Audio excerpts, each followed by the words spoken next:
Rudolf Steiner official, is glad to produce, publish and offer. France and Germany. December 13, 1904, Berlin. A week ago, we studied the contrast between what is today France, on the one hand, and Austria and Germany on the other, as it had developed in the 8th, 9th and 10th centuries. We saw that the Western Empire was distinguished by the traces left of the old Roman culture, and that the Church had soon acquired authority by itself, becoming the owner of large tracts of land. So it came to a struggle between the secular nobility and the ambitious Church. The Church had been endowed, especially by Charlemagne, with immense stretches of landed property, so that it became the confederate of the secular rulers, because it was brought into feudal relationships both with those beneath and those above it. Those who were defeated had come into feudal relationship with the conquerors, the nobles developed into vassals of the king, and thus the kingdom grew stronger and stronger. The Western Empire was continually concerned with the opposition between the vassals and the Church. It was different in the Eastern Empire. Here the old feelings of independence, the sentiment of freedom still persisted, so that the tribal dukes would not consent to enter into a situation of dependence. Thus the 9th, 10th and 11th centuries were filled with continual efforts of the so-called kings, who were indeed elected, but actually were only kings to their own tribes, to bring the dukes of the other tribes into dependence on themselves. If you're enjoying this video and finding value in the content, we kindly ask you to take a moment to subscribe to the channel. A large portion of our listeners and viewers haven't subscribed yet, and by doing so, you'll help us grow and continue bringing you more high-quality audiobooks. Your support means a lot to us, and it's just one click away. So, go ahead and hit that subscribe button to stay connected and never miss out on our latest releases. History tells of many struggles of this kind. The Carlovingians were succeeded, after the Frankish Conrad, by a Saxon dynasty, and much is told of the deeds of Henry I, Otto I, II and III and Henry II, as well as of the subsequent Frankish kings, Conrad II and Henry III, IV and V. These kings who, in the Eastern Empire, were elected, had, nevertheless, no say in the constitution or legislation of the tribes. Thus, it is much more important to know what the empire actually signified at that time, than to form an accurate picture of the individual battles. There were very large dukedoms, which had arisen in the way described. During the original migrations into these regions, some individuals had acquired large properties, and had become more and more powerful. Smaller owners became dependent on them, and were obliged to surrender their property as fiefs, and then to pay tribute. Thus, the tribal dukes gradually absorbed the small properties, and by giving others some part of their large property on feudal tenure, secured for themselves the right to have a recognized number of fighting men at their disposal, and to pay a definite sum. Thus, through the absorption of the smaller properties by the greater, the Saxon, Frankish, Swabian, Bavarian and other dukedoms came into existence. Gradually, too, the jurisdiction of the cantonal law court was transferred to the so-called High Court of Justice, which had been thrust upon the vassals and peasants by the dukes. The Church, according to its regulations, must exercise its jurisdiction through provosts. Even the king was nothing but a large landowner. He had vassals, fighting men whom he had forced into his service. Moreover, he had acquired domains, and with them he had established his authority in various places.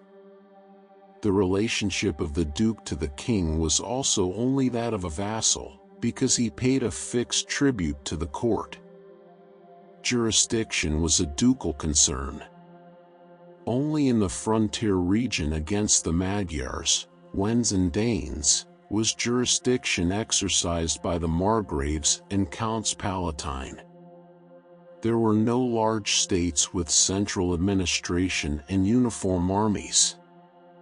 Hence arose the eternal wars of kings against rebellious dukes who did not wish to furnish tribute.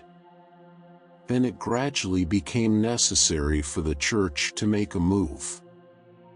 It was consistent with piety to insist upon the church paying its dues to the king. It was Otto I, in particular, who in all piety, in all ecclesiastical orthodoxy, obliged the church to render this tribute. The bishops were compelled to do as other vassals did.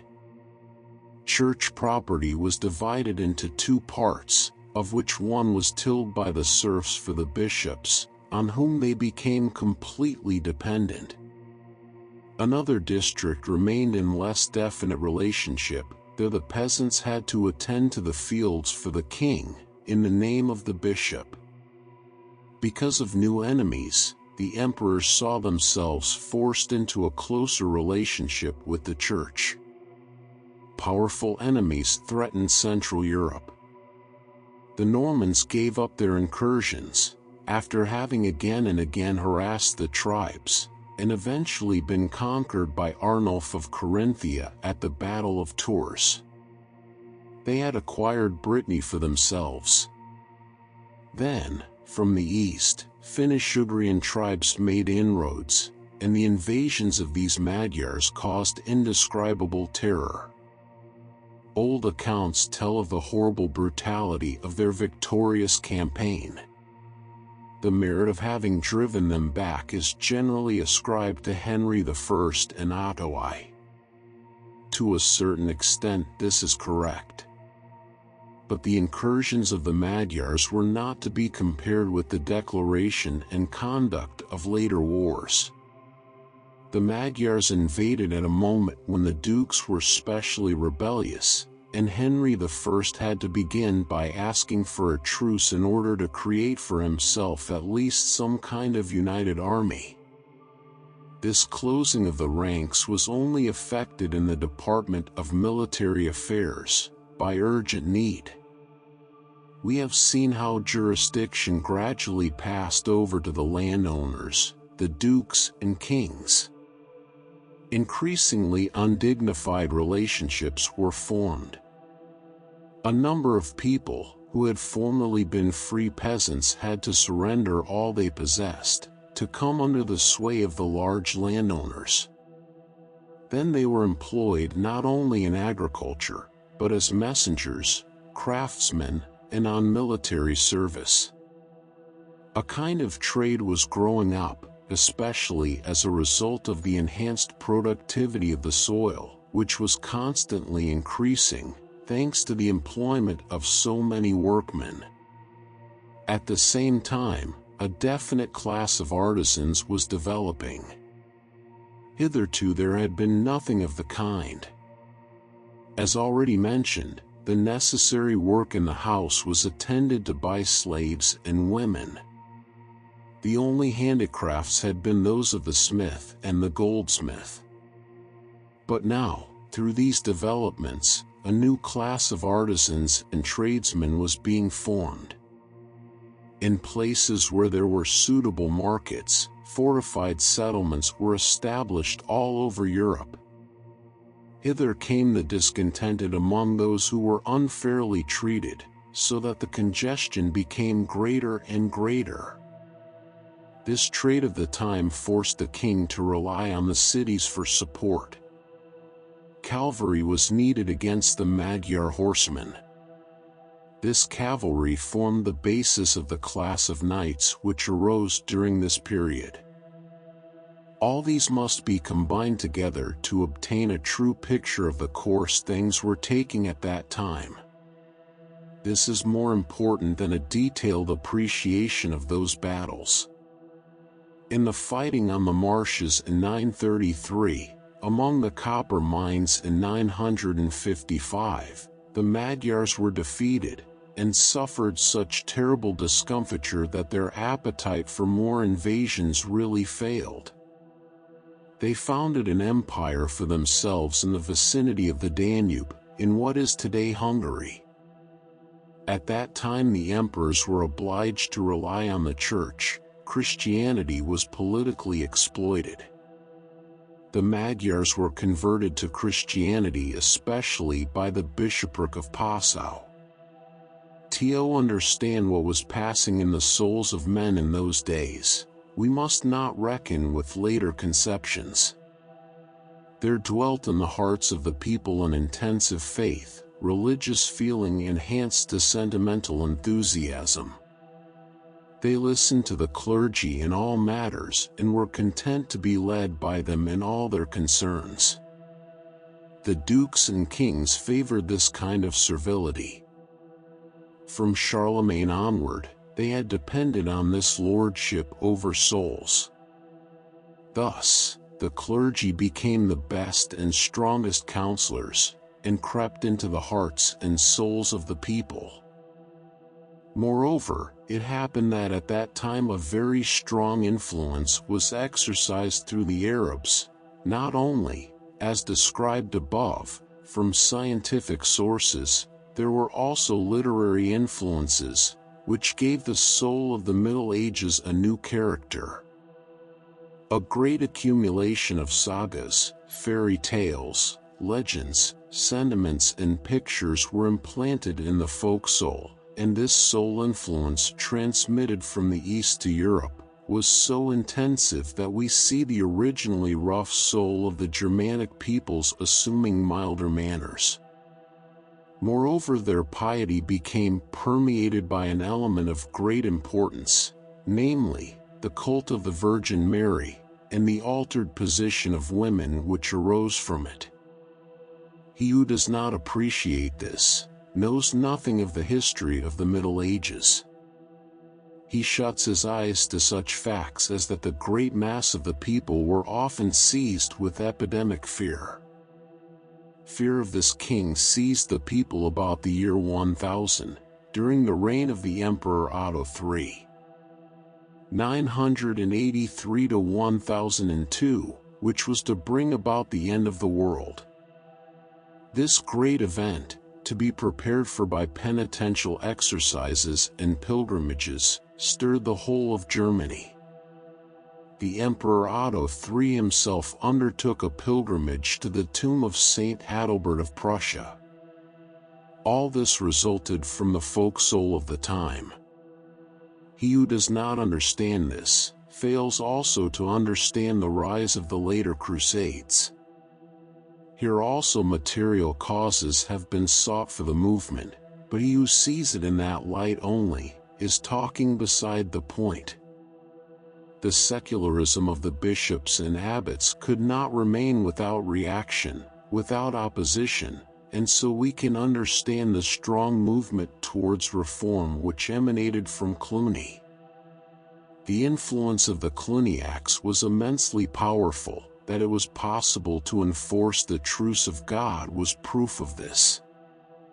At a time when there was nowhere a uniformly governed empire, we can estimate what it meant for the endeavors of the Cluny monks to succeed in so limiting the law of might for some days of the week, from Friday to Monday, that during this interval no feuds were fought out. It must be remembered that, at that time, there was still no proper administration of justice. The law of might had full sway. The harsh struggle between the German emperors and the popes was carried out, not merely from selfish interests, but also, on the part of the Church, from fanaticism. The Pope felt himself to be the representative of Christ, as well as Lord of the secular domain, as if the empire of Christ gave him also secular authority.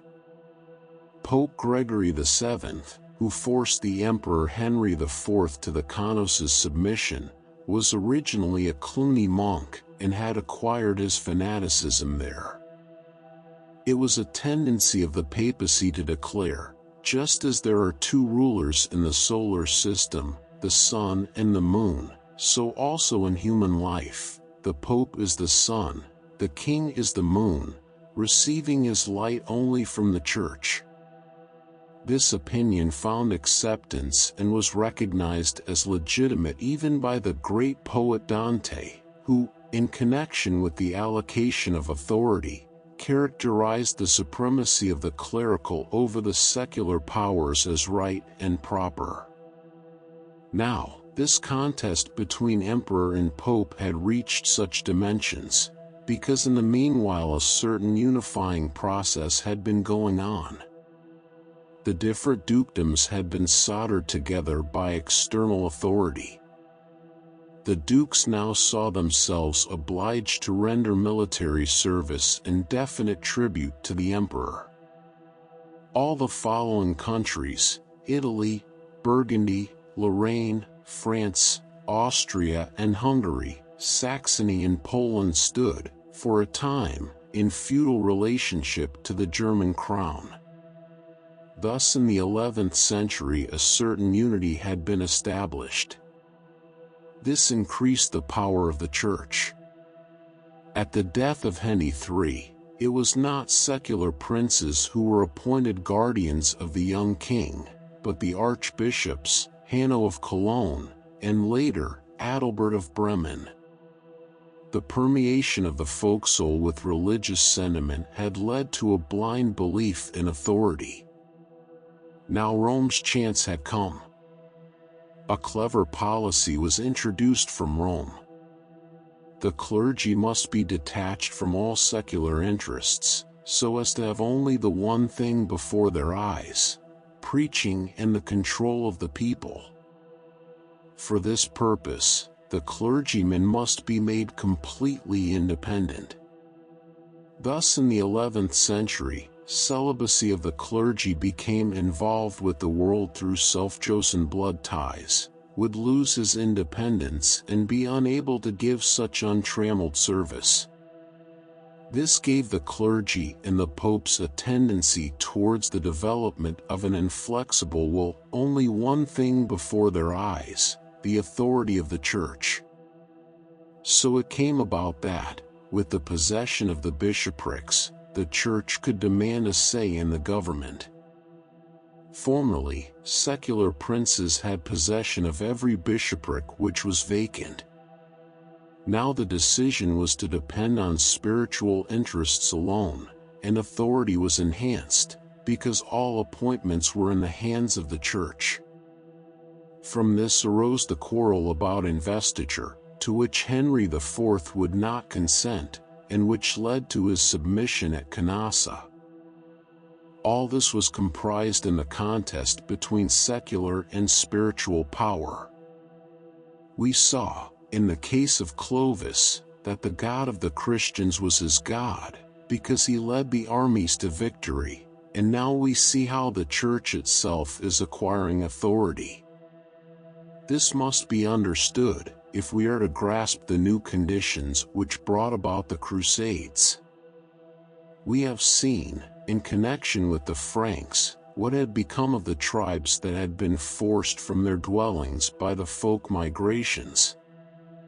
We saw how Christianity had become authoritative in all circumstances of life, how monasteries and bishoprics had become the central point of the new settlements, and that it was not in spiritual matters alone that the monks were the leaders of the people. They instructed them also in the cultivation of various fruits, were themselves the builders of the churches, and so on.